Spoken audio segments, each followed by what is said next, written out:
रमेश बाबू निज परिवार सह बारिपदा टाउन रही आसुले।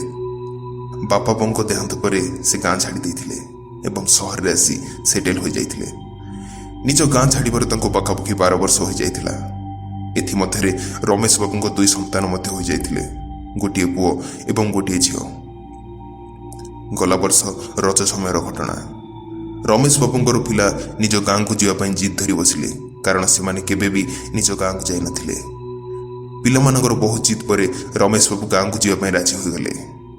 निज स्त्री सुजाता एवं 2 छुआ को धरी से रजरे निज गाँ को चलीगले।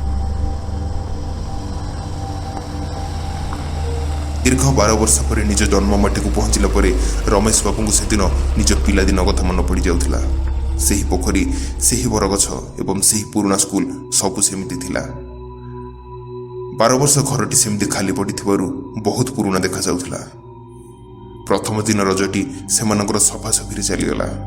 घर भीतर सब धुआगला एवं अलंधु को सफा करागला। से दिन रमेश बाबू को निज बापा बों कथा बहुत मन पड़ुथिला। घर कांधर स्पर्श रमेश बाबू को पिलादिन प्रतिटी जिनस आखि आगे आसी जाउथिला। केमिति से आउ बापा बो यही जगह खुशी रही आसुले। रमेश बाबू को देखी तांकर गाँवर पिलादिन सांग मैंने से दिन बहुत खुशी हो जाते। प्रथम दिन रजटी सेमिति ही घर काम करू करू सरीगला। ता परदिन रमेश बाबू को पिला माने दोली खेलिया जिद धरी बसिले, हेले दोली पाखापाखि केउठी भी नथिला। तेणु रमेश बाबू को जेमिति हेले गोटे दोलीर बंदोबस्त करिवार थिला। पड़िशा घर गोटे दौड़ी आनी रमेश बाबू बाहरी पड़े गोटे दोली तैयारी करने। रमेश बाबूर मन पड़ा कि घर पछपटे गोटे आंब गछ थिला। रमेश बाबू से गछटी को देखा निज घर पछपटू गले। 12 वर्ष से गछटी आहरी बड़ हो जाता। रमेश बाबू को से आंब गछरे दोली करवाटा ठीक लगला। तेणु से गछ उपर चढ़ी दोली बनाइबा आरंभ कले। पाखापाखि 1.5 घंटार परिश्रम पर दोली बनाइबा काम सरीथिला। रमेश बाबू 2 पिला दौड़ी जाइथिले दोली खेलिया पई। पिलामानंकु एते खुशी देखी रमेश बाबू एवं तांको स्त्री सुजाता को बहुत भल लागिथिला। निज पिलामानंकु सेही दोली जगह छाड़ी देई सेमान घर को आसी जाइथिले। किछि समय पर रमेश बाबू निज झील को जोर जोर चिल्लै कांदिबार सुनिले। सेठाको जाई देखिला बेलकु झीलटी तळे पड़ी रहिछि। ताकू उठाई पचार से कांदी कांदी कहला कि ताकू गोटे अजଣା पिला आसी दोली ठेली देला। निज पुओ को ए विषय पचार से मना कला कि से कौन भी अजଣା पिला को देखि नहीं। रमेश बाबू प्रकृत घटना कौन होइछि बुझी पार नथिले। झील को सेठारु से माने घर को नहीं आसिले, किंतु पुओटी सेठारे खेलुथाए। किछि समय पर पुओ मध्य चित्कार कर कांदिला। एथर रमेश बाबू टिके चिंतारे पड़गले।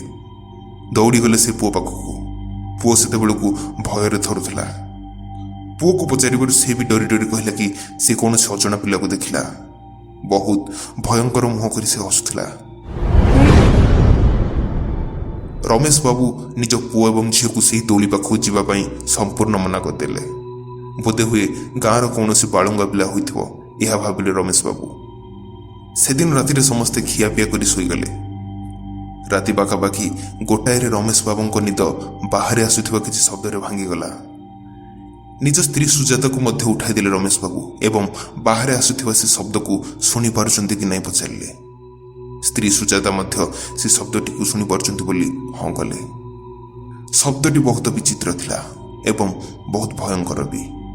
थरे थरे एमिति शब्द हेउथिला जेमिति कि किछि पिला बाहर खेलुचंती। तो बेले बेले एमिति भी शुभा जाउथिला जेमिति कि केही जणे असह्य पीड़ा न सही पारी जोर चित्कार करुछि। रमेश बाबू जानी पारुनथिले कि एते रात्रि ताको घर पछपटे केमिति कोन पई हेउछि। एमिति सब द्वंद्व भितरे रमेश बाबू पछ झरका पाखकू धीरे धीरे बढ़िले एवं झरका फांकरे निज घर पछपटू देखिया पई चेष्टा कले। रमेश बाबू जहाँ देखिले से निज आखि उपरे विश्वास करि पारुनथिले। सेठी गोटे झील थिला जार बयस पाखापाखि 14 ରୁ 15 वर्ष हेब। से दोली रे से झीलटी जोर जोर रे दोली खेलुथिला। एते जोर रे दोली खेलिबार रमेश बाबू आगुरु काहाकू भी देखि नथिले। दोलीटी संपूर्ण गछर ऊपर डाल को लगी जाउथिला। सुजाता को पाखकू डाकी सेमिति कौन चलीछि देखिया पई कहिले। ସ୍ୱାମୀ ସ୍ତ୍ରୀ କିଛି ବି ବୁଝିପାରୁନଥିଲେ ସେଠି କିଏ ଅଛି ଏବଂ ଏତେ ଜୋରରେ ଦୋଳି ଖେଳୁଛି। ହଠାତ୍ ସେ ଝିଅଟି ଦୋଳିରୁ ତଳୁ ଖସି ପଡ଼ିଲା। ରମେଶ ବାବୁ ଆଉ ତାଙ୍କ ସ୍ତ୍ରୀ ସେମିତି ସ୍ତବ୍ଧ ହୋଇ ଦେଖୁଥାନ୍ତି। ରମେଶ ବାବୁ ତାକୁ ରକ୍ଷା କରିବା ପାଇଁ ବାହାରୁଥିଲେ ହିଁ ସେ ଦେଖିଲେ କି ସେ ଝିଅଟି ଆପେ ଆପେ ଉଠିଗଲା, ସତେ ଯେମିତି ତାର କିଛି ବି ହୋଇନାହିଁ। ଏହା ଦେଖି ଦୁହେଁ ବହୁତ ଡରିଗଲେ, କାରଣ ଏହା କୌଣସି ମଣିଷ ପକ୍ଷେ ସମ୍ଭବ ନଥିଲା। ଝିଅଟି ଗୋଟିଏ ବିକଟାଳ ଶବ୍ଦ କରି ଦୋଳିରେ ଯାଇ ବସିଗଲା। ଜୀବନରେ ପ୍ରଥମ ଥର ପାଇଁ ରମେଶ ବାବୁ ଏବଂ ତାଙ୍କ ସ୍ତ୍ରୀ ଗୋଟିଏ ପ୍ରେତକୁ ନିଜ ଆଖି ଆଗରେ ଦେଖୁଥିଲେ। ଚୁପଚାପ ସେମାନେ ସେଠୁ ଆସି ନିଜ ବେଡରୁମକୁ ଆସିଗଲେ ଏବଂ ସକାଳ ହେବାର ଅପେକ୍ଷା କଲେ। ସେହି ପ୍ରେତର ଶବ୍ଦ ଆସିବା ପାଖାପାଖି ରାତି 3ଟାରେ ବନ୍ଦ ହୋଇଗଲା। ସକାଳ ପାଇବା ମାତ୍ରେ ରମେଶ ବାବୁ ଏକଥା ଗାଁର ଅନ୍ୟ ଲୋକମାନଙ୍କୁ କହିଲେ। ଲୋକମାନଙ୍କର କହିବାର ଥିଲା କି କିଛି ବର୍ଷ ପୂର୍ବେ ରଜରେ ସେହି ଗଛରେ ଗୋଟିଏ ଦୋଳି ହୋଇଥିଲା। ସେ ଗାଁର ଗୋଟିଏ ଝିଅ ସେ ଦୋଳି ଖେଳୁ ଖେଳୁ ସେଥିରୁ ଖସି ପଡ଼ିଥିଲା ଏବଂ ତାର ପଛ ମୁଣ୍ଡରେ ଗଭୀର ଆଘାତ ଲାଗିଥିଲା। ସ୍ଥାନୀୟ ଡାକ୍ତରଖାନାକୁ ନେଲା ବାଟରେ ହିଁ ତାର ମୃତ୍ୟୁ ଘଟିଥିଲା। ସେଦିନଠାରୁ ପ୍ରତି 2-3 ବର୍ଷରେ ଥରେ ସେହି ଗଛରେ ଲୋକମାନେ ସେ ଝିଅକୁ ଦେଖୁଛନ୍ତି ବୋଲି କହିଲେ। କିନ୍ତୁ ସେ ଆତ୍ମାଟି କେବେ କାହାର କ୍ଷତି କରି ନାହିଁ। କିନ୍ତୁ ଯଦି କେହି ସେ ଗଛରେ ଦୋଳି କରି ଖେଳେ ତେବେ ତା ଉପରେ କିଛି ମାତ୍ରାରେ ଆକ୍ରମଣ କରେ ବୋଲି କେତେଜଣ କହିଲେ। ସେଦିନ ରମେଶ ବାବୁ ନିଜ ସ୍ତ୍ରୀ ଏବଂ ପିଲା ଛୁଆକୁ ଧରି ବାରିପଦା ଆସିଗଲେ। କିନ୍ତୁ ସେଦିନ ସେ ଯାହା ଦେଖିଲେ ତାକୁ ସେ ନିଜ ଜୀବନରେ କେବେ ବି ଭୁଲି ପାରିବେନି।